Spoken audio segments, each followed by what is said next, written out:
আমিও রেডি আর এই পাশে শুভদীপও রেডি, এখন বেরোবো।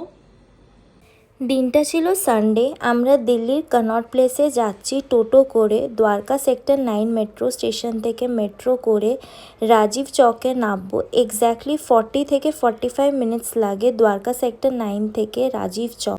সিপির আসার কারণ হলো লেন্সকার্টে যাব। সিপির লেন্সকার্ট হলো ফ্ল্যাগশিপ স্টোর, এদের কালেকশন বেশ ভালো। আমার আর শুভ দুজনের -3 পাওয়ার অ্যান্ড আমাদের দুজনের চশমা রিসেন্টলি ভেঙেছে, তাই জন্য এক্সট্রা একটা করে চশমা দুজনে রাখি অলওয়েজ। এরা 2-3 দিনে বাড়িতে ডেলিভারি দিয়ে দেয়। চশমা অর্ডার দিয়ে বেরিয়ে পড়লাম লেন্সকার্ট থেকে। দেখুন আকাশটা কি সুন্দর লাগছে দেখতে। ঘড়িতে তখন 7টা বাজছে। ডিনার করতে গিয়েছিলাম চিলিজে, জামাই ষষ্ঠীর খাওয়া দাওয়া করতে, কারণ জামাই ষষ্ঠীর টাইমে শুভ দিল্লিতে ছিল আর আমি আমার হোম টাউনে। এবার একটু আলাদাভাবে সেলিব্রেশন করলাম।